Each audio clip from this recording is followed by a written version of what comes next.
ዛሬ ስለ ሳራና ስለ ይክረም ነው የምሰራው ቪዲዮ ሼር አድርጉላቸው ለሁለቱም። ስለ ይክረም ህይወት መበላሸት ተጠያቂዋ ሳራ ናት ስትሉ አየሁኝ። አስደግማ አባት ነው አሰርታ አባት ነው እድሏን ሰርቃ ነው እያላችሁ የሳራን ስም ስታጠፉ ሳራ ለ8 አመት 9 አመት የሚሆን ማዳም ቤት ተጠግረራ ላቧን ጠብ አርጋ ሰርታ ከዜሮ ጀምራ ነው እዚህ ደረሰችው። ይክረም ህይወቷ የተበላሸው ከ4 አመት በፊት የሰው ባል ሁለተኛ ሚስት ሆና የሰው ባል በሐላል ይቻላል ተብሎ በሐላል ነው ያገባችው ተብሎ የሰው ባል አፋታ ያገባች ጊዜ ነው ህይወቷ የተበላሸው። ባል ገዝታ ነው ያገባችው ይክረም።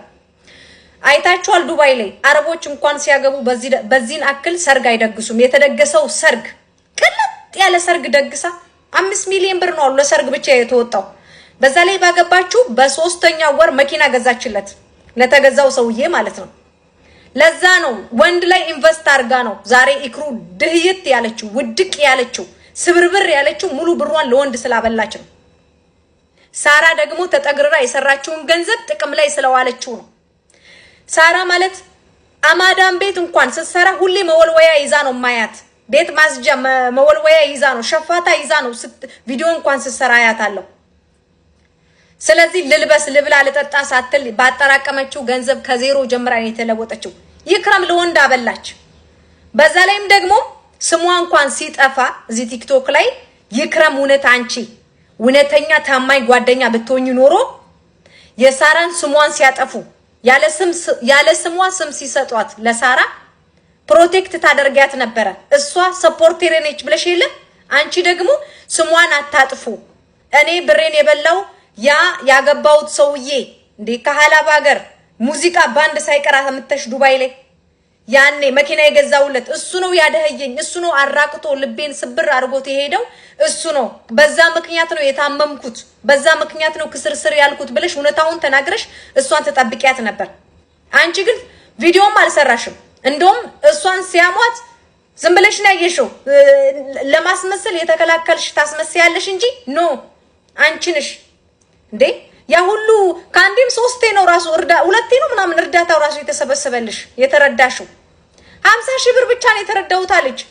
ሀቢባ ጋር እንኳን ከነደረሰኝ ወደ 250 ሺህ ምናምን ብር የሚሆን ደረሰኝ አወጣች። ሳራ እውነተኛ ታማኝ ጓደኛ ነበረች ላንቺ ማለት ነው። ሳራ ላቧን ጠብ አድርጋ ሰርታ በተለወጠችው ዛሬ አስጠንቁላ አስተብትባ ያላችሁ ስሟን የምታጠፉ ሰዎች ሳራ አረብ ሀገር እንኳን ላሉ እህቶቼ አብዛኛ ጊዜ ድምጽ ስትሆን ነበር። ችግር ውስጥ ላሉ ስትረዳ ነበረ። ተሸገረች እዚህ ጋር ችግር ሆነች ይደረስላት እዚህ ጋር ስትል የነበረች ነች። መልካምነቷ ተጠራቅሞ ነው ዛሬ ያለችበት ቦታ ያደረሳት ሳራ። ይክረም ደግሞ በዛ ጊዜ አንዲትንም የአረብ ሀገር ሴት ድምጽ ስትሆን አይቻላቅ። ታዋቂ ነበረች፣ ፌመስ ነበረች፣ ብዙ ተከታይ ነበራት። ቡጥርር የምትል ሴት ነበረች በዛ ጊዜ ይክረም። እና ታዲያ ቀን የጣለውን ሰው እንዴት ነው ሰው ጣለው የምትሉት? ስለ ይክረም መውደቅ ሳራ ተጠያቂነቷ ምን ላይ ነው? እንዴት ነው ተመልሼ ከዜሮ ምናምን ትላለች? ምን አባሽ እንዳትሆኚ ወድቀው ስብርብር ብለው ከዜሮ አቧራቸውን አራግፈው ተመልሰው ሰርተው የተለወጡ ሴቶች የሉም እንዴ? እኛም እኮ ሰው ቤት ነው የምንሰራው፣ ማዳም ቤት ነው የምንሰራው። ሂጂ ተመልሰሽ ስሪ። በየሰው እንዴት ነው በየ4 ወር 5 ወር ወጥቶ ሶሻል ሚዲያ ላይ የሚለምነው? አንቺ አይደብርሽም እንዴ? ስሟ ሲጠፋ እኮ አንቺ አብረሽ ስሟን የምታስጠፊንሽ በየጊዜው አንቺ ወጥተሽ ባለቃቀሽ ቁጥር የሳራ ስም የሚጠፋበት ምክንያት ምንድነው? አልገባኝም። እኔ ማርያምን ከሳራ ጋር ሽሮ በርበሬ እንዳትገዙ ምናምን የምትሉ አንዳንድ አመዳም ሴቶች አየሁኝ። አመዳሞች ያኔ ይክረም የሰው ባል ስታገባ ታይ ለምን አላላችኋትም? የሰው ባል ስታፋታ ትዳር ስታፈርስ ልጆች ስትበትን ሚስቱን ለሚስቱ ለቀድሞ ሚስቱ ያልበጀ ወንድ ስታገባ ያኔ ነበር እንደ ወዳጇ ብትሆን ኖሮ የይክረም እውነት አድናቂዎቿ አክባሪዎቿ ወዳጇ ብትሆኑ ኖሮ ያኔ ታይ ትሏት ነበር። ማንም ሰው አላላትም። ዛሬ ላይ ደግሞ እሷ ተቆር ብላ ወጣች ማለት በቃ እንዴ ሲጀመርም በፍሊተር ነው እናትዬ። አረብ ሀገር ከቤት ስለማይወጡ ነው ቀላ ብለው የሚታዩት። ኢትዮጵያ ስንሄድ ሁላችንም ተቆርነን ለምን ተቆራለች?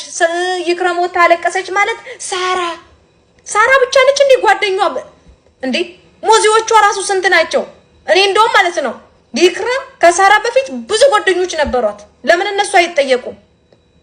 አፈር ልሳ አፈር ግጣ አጠራቅማ ሰርታ ፀጉሯን እንኳን እኔ የምሬን ነው የምላችሁ ታሳዝነኛለች ሳሪ። ከሁለቱም ጋር ኮንታክት የለኝም። ከሁለቱ ጋር ምን ሁለቱንም አልጠላቸውም ጋይስ። ግን ያየሁትን ከመናገር ግን ወደ ኋላ አይደለም። ከሀቅ ጎን ነው የምቆመው። ፎሎ ብታረጉኝ አርጉኝ እንጂ እኔ የሳራ ጥፋት አልታየኝም። ያለ ስም ለሰው ስም መስጠት ኃጢአትም ነው፣ በእግዚአብሔርም ዘንድ ያስጠይቃል። ሳራ ምስኪን ሴት ናት፣ የዋህ ናት። ፕሮቴክት ማድረግ ትቺ ነበረ። ስሟን አታጥፉ። እኔ ብሬን የበላው ወንድ ነው ማለት ትቺ ነበር። ይክራም ጥፋተኛ ነሽ የምር። ስለዚህ እረፉ። እውነት የሳራን ስም የምታጠፉ ሰዎች በጣም የዋህና መልካም ሴት ነች። እውነት እንዲህ አይነት ሰዎችን ማስከፋት፣ እንዲህ አይነት ሰዎች ለፈጣሪ ቅርብ የሆኑ ሰዎች ናቸው። አንዲትም ባዘለላ ከነሱ አይን ቢፈስ እግዚአብሔር ነው ያንዳንዳችሁ ላይ የሚፈርደው።